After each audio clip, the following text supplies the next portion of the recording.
Ever since the release of Super Mario Kart in 1992, it's become a bit of an unwritten rule that every mascot requires their own racing spin-off title. I don't know what it is about these kinds of games that makes companies see dollar signs in them, but there are a dozen of these racing spin-offs that all sort of try to ride off the coattails of Mario Kart. Like Sonic Drift, which only released in Japan in 1994, being the very first entry in an exhaustive list of different racing games the Sonic franchise has. Crash Team Racing is one of the few that is widely considered to be a worthy competitor to Mario Kart, and the same goes for Diddy Kong Racing. Then there's characters you wouldn't even expect to have a racing spin-off like Pac-Man, Bomberman, and Garfield. Of course, even our favorite limbless hero, Rayman, has one of these as well. He actually has two of them, but if you couldn't tell by the title of this video, we're only going to be talking about the one that's a bit more well-known. Rayman Arena, also known as Rayman M outside of North America, were both initially released on the PC and PS2, with M releasing in November 2001, and Arena coming out a month later. Then in September 2002, Arena was re-released for the Gamecube and Xbox 360 only in North America. And let me just say that this is going to be a very light episode of Abandonware Anomalies. Don't get into this expecting some crazy stories of angry publishers, multi-million-dollar company buyouts, or development fiascos. I really couldn't find anything like that on this game, and there probably isn't anything crazy about it either. It was likely just made as a simple entry in the world of racing spin-offs. And you know what? That's fine. My last two videos have been so beefy that I think we all deserve a bit of a break from that and finally go back to some good old-fashioned Rayman! For this video, as some of you might expect, I'll be going over the PC version, which according to some is actually the preferred port.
Upon booting up the game, you're greeted with this cosmic-themed main menu, and you know, I don't really get what the whole deal is here, but I kinda dig this.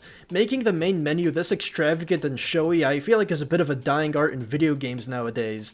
I mean, when was the last time you played a game that had menu transitions where you're whizzing past planets and solar systems all the while there's some like 2000s techno playing? I could easily spend the entire day looking at this and grooving along, but I got a video to make here, so let's just try to get to the character select screen. Since this came out shortly after Rayman 2, the roster here is almost exclusively characters from that game. Off the bat, you got the Limbless Man himself, Razorbeard, or just Razor according to the game's opening intro, Glowbox, the Teensies, and Henchman 800.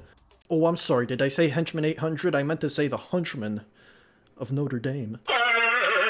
So I'll admit, I've been kinda underselling Arena a little bit here, and what I mean by that is it's not just a racing game. That's only 50% of it. The other 50% is, interestingly enough, an arena shooter. You essentially got two entirely different games all bundled into one package, and the single-player campaign has you going through 4 leagues that are all split down the middle, with there being 3 different race courses and 3 different arenas for you to fight in. These modes also come with their own little mini-modes. The races have training, Gesundheit, and Lums, while the arena has Lumspring, Lumfight, and Capture the Fly. These modes are for the most part optional and only really required to unlock some bonus levels, character skins, or additional characters which we'll get to later on. To start things off, let's just stick with normal racing. So something you'll notice immediately is that Rayman Arena is very unique compared to most other racing spin-offs. As you can plainly see, the characters aren't driving around in little go-karts, there's no items here that just copy what Mario Kart did. This is just a very simple platform racer, and it's not the first of its kind either. There were a few other games that went for this kind of style, like most notably Sonic R, Running Wild, and Mad Dash Racing, which coincidentally enough was actually released only a few weeks before Rayman M. What Arena and M did to set itself apart from these games was putting a much larger emphasis on environment interactivity. You see, in every course there's a bunch of switches that when you hit, they'll alter the obstacles in some way that might screw over your opponents. There's also these number boxes sometimes they have to hit however many times it's displayed to uncover a speed boost or a jump boost. On top of that, all the courses have multiple branching paths that can provide you with a huge advantage once you figure out which ones are the best to take. It makes the gameplay feel a little high risk, high reward, in the sense they need to decide whether or not you want to take the time to figure out a new path that could wind up giving you a huge lead on everyone else, or stick to a more regular, safer route just to end up being neck and neck with your opponents for most of the race. It also really helps that Arena is built off the skeleton of Rayman 2. The controls and physics here are very similar to that game, though slightly tweaked to make it work better for this kind of gameplay, and it's nothing short of amazing. I've already talked about how much I love the controls in Rayman 2 for how acrobatic and smooth they feel, so reapplying them to a platform racer just works so well and it feels really good. A lot of the things you do in Rayman 2 you also do in Arena, like swinging on purple lums and sliding, only this time with way more control. I guess a good way of describing this is that it all feels very natural and right at home with Rayman. I'm glad they didn't ignore this dude's vast movement capabilities by plopping him in the usual go-kart and making him zoom around on a racetrack. Though they eventually ended up doing that later on, god fucking damn it. Also, pro tip, whenever you run over a speed boost, start rapidly pressing Z, it'll give you an even better boost. You could also gain a mini speed boost if you press Z right as your character lands from a jump. Then there's the soundtrack, which at this point I feel like I don't even have to say anything. Come on, this is a Rayman game. Every single entry in the series has been an absolute home run in this department, and Arena is no exception to that. Every single character has their own unique theme song that plays when they're in first place. Or at least I think that's what it's supposed to do, but for some reason this doesn't work for me. Instead, it just continuously plays the theme of whatever character I picked, and honestly, I can't complain about that. Some of these themes are complete bangers, just give them a listen.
Now, all of those are my personal favorites, but I'll admit I don't really play any of those characters too often. I couldn't find any information on this, but it definitely feels like other characters play differently from one another. For example, Glowbox, as much as I love his fat jazz theme, I never pick him because he feels the slowest out of all of them. When it comes to Rayman and the Hunchman, I actually don't have that much of an issue with them, it's just that I prefer the Teensies because of their personality. In Rayman 2, you get the impression that these dudes are kind of senile elderly folk, and even though they can be a bit clumsy, they're still wise enough to guide Rayman through his journey. In Arena, however, that's all tossed out the window and they just become little scamps. I love their animations. Whenever you get a speed boost, they turn into a wheel and start rolling around, or their hover animation, which has one of them flail the other one around, making a teensy copter. I even love that they went the extra mile to give these two very distinct personalities. One of them sounds like he's got the mental capacity of a 4-year-old, while the other one is rude as hell and sounds like Popeye. And of course, just like in Rayman 2, they both fight over a crown.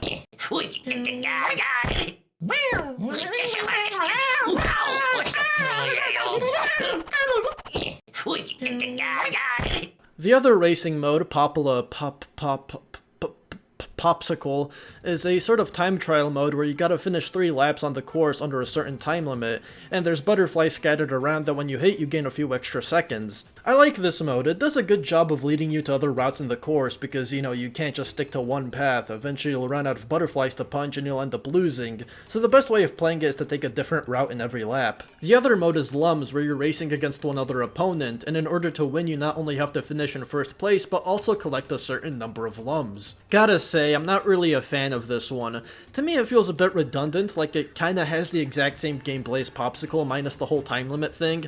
I don't know, I feel like they could have replaced this with something better. Like I said though, you don't really have to play any of these unless if you want to unlock some extra content, like the 3 other characters, which include Henchman 1000, a newer version of the Hunchman that ditches the pirate look and goes for more of a Spanish cowboy kind of vibe.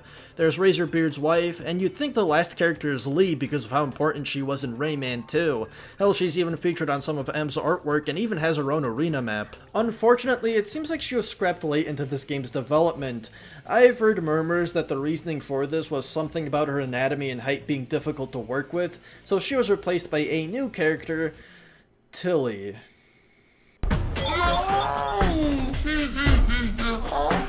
I don't like Tilly. Her theme song isn't so bad, but something about her makes me very uncomfortable, especially her 3D renders. She looks like something ripped out of Hoodwinked or some other low-budget animated flick from the early 2000s. While we're still on the topic of scrapped characters, it seems like Ninjas was also planned at one point too, judging by this other piece of artwork. I guess one of the downsides of basing this off of Rayman 2 is that there's not really much of a huge potential roster to work with. It's just robot, and a few scrimblow bimblos. Clark would have been a decent addition if he wasn't such a unit. They could have taken someone from Rayman 1, but we all know how the series is with that kind of stuff. Ed from Tonic Trouble would have been an interesting pick, and I genuinely feel like him not being in here is a bit of a missed opportunity. Now, as much as I spent the last few minutes gushing about Arena's racing mode, I'll be honest, it's far from perfect.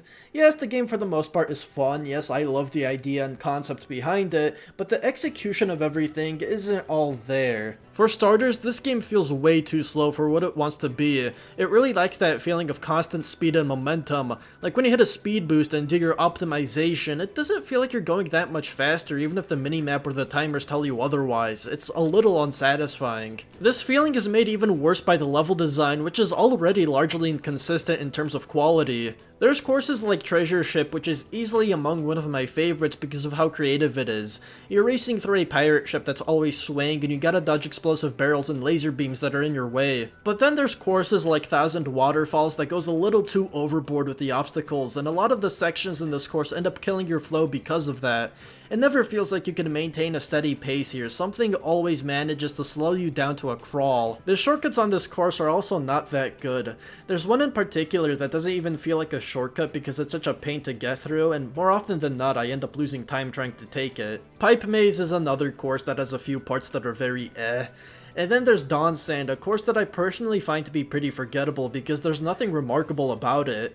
It's got some switches that do some cool things, but other than that it is incredibly basic. Also, what I'm about to say isn't so much of a critique because it is rather nitpicky, but I couldn't help but notice how odd this game's presentation is. Things like the blatant typos in the game's opening cinematic and the usage of really generic fonts for the game's UI. Some assets and textures also look like they were created in 5 minutes. Again, none of this is really a huge issue, it's just something that I found to be a bit jarring. Sometimes it makes it feel like I'm playing a Flash game rather than something that was actually created by Ubisoft. This, combined with the subpar level design, does sort of suggest that this game may have been a little rushed. Anyways, I've said my piece on the racing mode. I think it's about time we move over to the other half of the game, the arena shooter. It's a little hard for me to critique this half of the game because on one hand, I could imagine it being fun with a group of friends. The thing is though, I don't have any friends I could play this with, so I'm stuck playing this by myself, and playing all of this in single player is terribly unexciting. The main mode, Lum Fight, has you running around the arena picking up upgrades to use against your opponents. seconds. The first to get 5 eliminations wins the match. This is the best by far, but when the other two options are Lump Spring and Capture the Fly, that's not exactly saying a whole lot. Lump Fight is okay when the game decides to put you up against 2 other opponents, but when you're up against only 1 other bot, it's way too easy. Lump Spring has you running around the arena picking up lums. In order to win, you need to obtain 5 of them. You can also freeze your opponents for a few seconds by punching them. This mode suffers from the same issue as Lump Fight. It's boring, except now it's even worse with multiple bots. And then you've got Capture the Fly, where you have to hold on to a lump for several seconds to win while a bot tries to take it from you. I mean, what else can I really say about this mode? Again, it's just painfully boring. You could take the lum and hop around the perimeters of the arena while Tweedledum and Tweedledummer try to chase you down, and in about 30 seconds you win effortlessly. While I did say I couldn't find much on this game's development, one of the few interesting things I did manage to find, and this shouldn't come as much of a shocker, is that the racing and arena shooter modes were actually going to be 2 separate games at one point. The racing game would have been called Rayman Tribe, while the arena shooter was going to be called Rayman Shooting Fish. I'm gonna assume that name was most likely a placeholder. I couldn't really find anything solid that confirms this, but I do think it's probably true. There's a lot of references to Tribe and Shooting Fish in the game's files, and even some of the cheat codes. Something else that I found that I think is kind of funny is that the wiki page for Rayman M's early development brings up some early placeholder assets, and mentions how one of them kinda looks like Fouch from Rayman 2. So you're just going to ignore the fact that Jeff Goldblum's face was also an early placeholder asset? For like no reason at all? Anyways, that's all I really have to say about Rayman Arena, and while I could end the video right here, curiosity kinda got the best of me and I was wondering about the differences between this, Rayman M, and the PS2 version. Most sources will tell you that the differences between Arena and M are only in the name. Of course, they're not wrong about that, and both versions are very similar to one another, but after playing M, I did notice a few subtle changes. The most obvious one being that the opening cinematic is altered to show the correct title, land multiplayer was for some reason not an option in Rayman M, and there's an extra upgrade in the arena mode. It might seem weird to include the PS2 version in all of this as well, but most websites tend to group the PC and PS2 versions of the game together because they were released not too far apart from each other. But unlike the PC versions of Arena and M, the PS2 version actually stands out quite a bit. The biggest difference here is that you're given a freeze attack in the racing mode. I thought I'd be a fan of this at first, but nah, it doesn't really serve much of a purpose other than being annoying and slowing you down in a racing game that already feels pretty slow. This time around, the game actually tells you about your optimization ability. For something this important, I don't know why they decided to tell you about it only in this version of the game. Some levels have gotten a few tweaks as well. I've noticed that Thousand Waterfalls has less of these spinny zappy things, and it seems like they just could not figure out Dark Sewer across all versions. In Rayman M for the PC, there's switches in these tunnels that put up barriers when hit, and this whole climbing wall has giant fire beams that you have to watch out for. In Rayman Arena PC, there's no switches and only the fire beams, and Rayman Arena PS2 has switches, but no fire beams. It's crazy to me how inconsistent this level is for things that are so minuscule and insignificant. I don't know what the hell is going on here, but come on guys, there's other levels in the game that could have used this kind of focus. And after doing all of that, I thought to myself, why stop at PC and PS2? Why not go the extra mile, you know, kill 2 birds with 1 stone, or I guess in this case it'd be more like 4 or 5 birds with 1 stone, and cover the Gamecube and Xbox versions too. When it comes to the original releases, like I said, the PC version seems to be the preferred port, but I also saw that the Gamecube and Xbox versions get quite a good bit of praise too. Some people even acting like this is just all around the best way to play Rayman Arena, so I'm kind of excited to see how different this is and see if maybe it fixes some of the issues I had.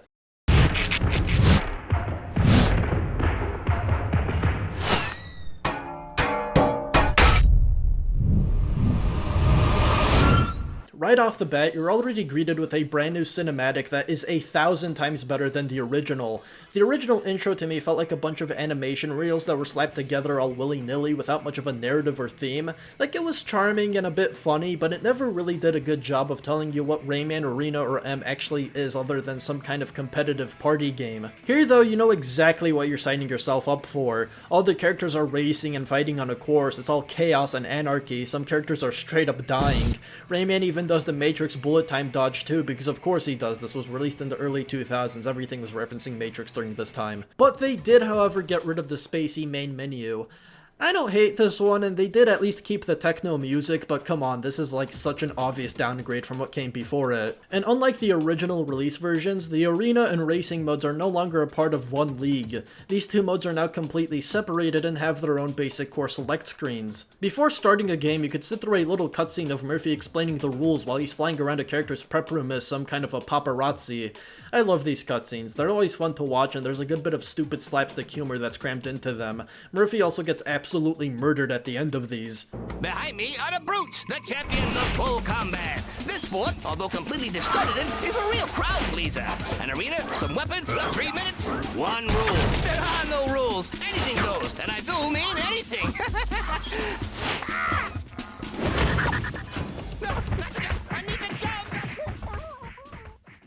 Also, that's Ed's dead body.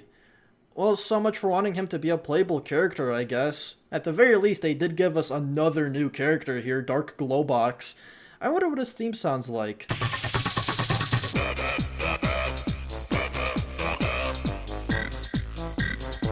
Mother of God, it's all toilet sounds. You know, it's crazy that this was released almost a year after the original versions, because this straight up feels like a remake, at least when it comes to the racing half of the game. The presentation is all polished now and looks a lot more stylized. Most of the courses have gone through a massive glow up, they've been stripped down and simplified, they're no longer littered with as many obstacles that disrupt your flow, and most importantly, it actually feels like you're going fast here.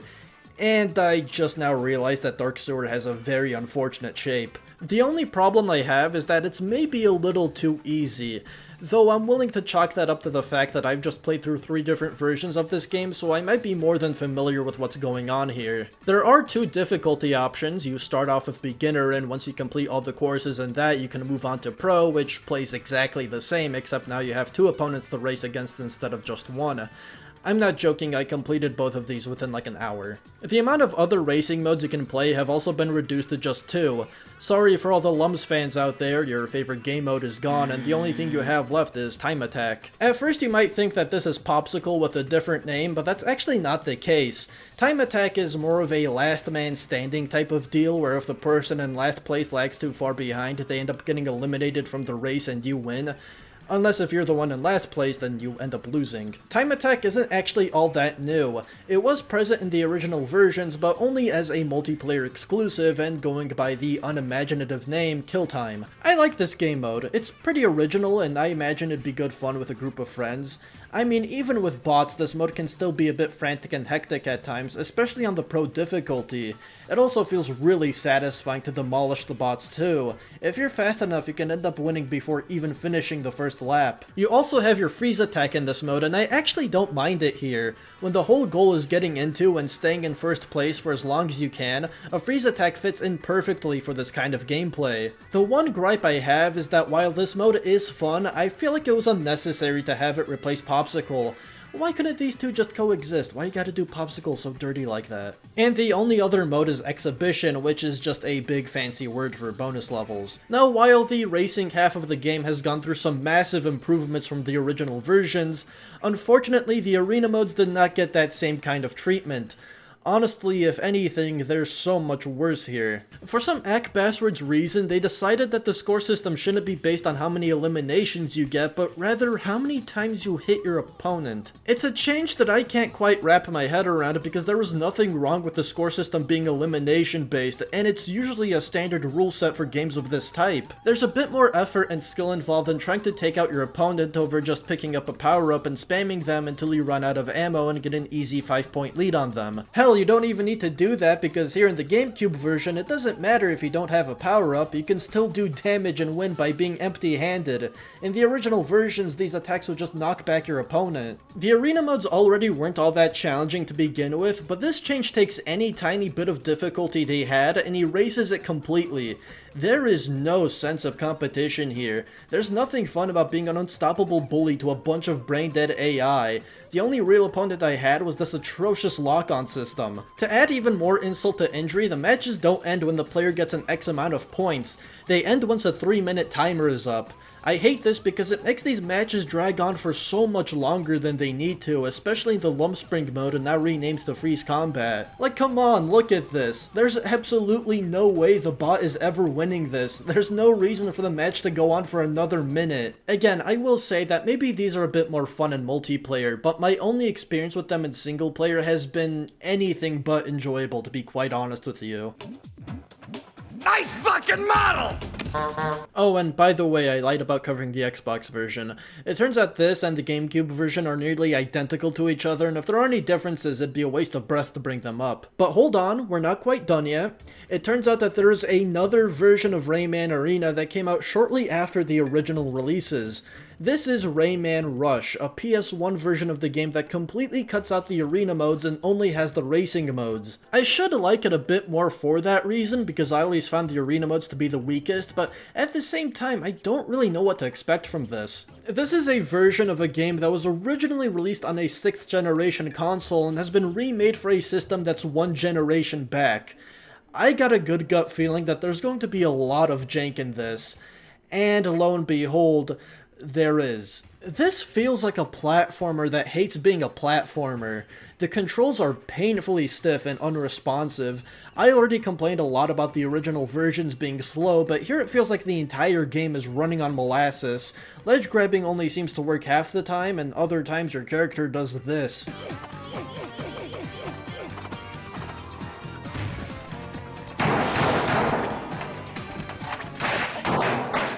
And the camera system is really weird in this one too. It twists and turns a lot in a way that isn't very smooth, and it can make some parts of a course kind of awkward to get through. The courses obviously have been significantly altered because of system limitations. Some of them are beyond the point of being recognizable, although a lot of the changes that were made to them kinda suck. Mainly because all the courses are very linear now and they barely have any cool shortcuts, which was one of the things that made Rayman Arena so fun, was how much it rewarded the player for their map knowledge. None of that matters here, and it's all about how fast you can go through a really simple obstacle course. And the worst thing about this entire version is that the teensies were removed and you only start off with 4 characters. But taking their place is a new character, Globette. So is this why Aglet and the kids were in Rayman 3? Globox was doing a little bit of two-timing. I wouldn't go as far as to say Rayman Rush is terrible. After all, it is a demake and a lot of the jank it has is to be expected, but at the same time, does this really need to exist? I don't think anyone was clamoring for Rayman Arena to get a PS1 backport, especially since it was released a bit late into the console's lifespan. But of course, this came out in a time where Ubisoft was still a little trigger happy about releasing Rayman on every single console imaginable. Alright, so let's rank all the versions real quick. At the bottom is Rayman Rush, then after a very big gap, I'd say it's Rayman Arena and M for the PS2, then the PC versions, then finally Rayman Arena for the Gamecube takes first place. And I guess the Xbox too. And well, yeah, that's Rayman Arena for you. A rather interesting take on the mascot racing spin-off. While it wasn't perfectly executed, it did show a lot of potential, and because of that, Rayman Arena and M both have garnered somewhat of a cult following in the fanbase. It brings up the question whether or not Ubisoft will ever come back to this. I wouldn't count on it. Look, the possibility of there being another Rayman game is already up in the air. Ubisoft coming back to this is a pipe dream and a half. People nowadays swear by these games because of the nostalgia, how fun they were with friends or siblings, or simply because of the unique concept, but back when they first released, the reception they got from critics was pretty lukewarm. In fact, some reviews for these games were actually kind of harsh. This one seething IGN review went as far as saying the game was the antithesis of fun and gave it a glowing score of 3.8 out of 10. This other review from Game Revolution said, and I quote, "Unfortunately, this game does so little to stimulate that I'm hard-pressed to come up with compelling reasons to buy it. I suppose it's perfect if you're a Mormon parent and don't want your child's mind contaminated by a naked hedgehog or interesting gameplay. Rayman Arena is almost spiritual in its ubiquity. It is the every game." Yeah, it goes without saying that these scathing reviews probably didn't help these games. Even though I couldn't pull up any exact numbers, I don't doubt that Rayman Arena and M most likely didn't sell very well, because if they did, I think Ubisoft would have had a better incentive to keep selling them on current-day digital marketplaces, much like the Rayman trilogy. Rayman Arena and M is another game that got dropped in the dump of other unsuccessful party games and kart racers, that people will walk past and say, "Oh yeah, Those are things that exist. And it's a damn shame, because despite all of its flaws, I truly do think Arena and M deserved better. Just imagine if Ubisoft had a bit more motivation to keep working on this and make a sequel after Rayman 3's release. You know how perfect that would be? Rayman 3's combat with the arena modes would be like a match made in heaven, and the amount of new characters they could bring in to better diversify the roster, and the new settings they could use for the courses or arenas. But hey, don't let the wasted potential of a sequel like that bring you down. Thankfully, the loving arena community is doing everything that Ubisoft don't. I believe currently there is a fan-made sequel called Rayman M2 being worked on by King Engine that is everything I just described and then some. I love watching the trailer for this. It shows off so many cool characters from different entries in the series that would have otherwise been forgotten, all duking it out in one video. Like I said though, it's still in development and might not be out for a good while, so if you're craving something playable, I suggest checking out Rayman Arena Definitive Edition in the meantime. This is a fan-made port of Arena that makes it fully compatible with modern operating systems. It also adds in a custom skin editor and online multiplayer that you can access through the use of Hamachi or Radman VPN. So while Ubisoft is out here trying to turn our boy into an NFT, doing everything besides working on Rayman 4 and being on the absolute brink of closure, at the very least, the Rayman community still supplies the die-hard fans of this franchise with the content we've been continuously deprived of.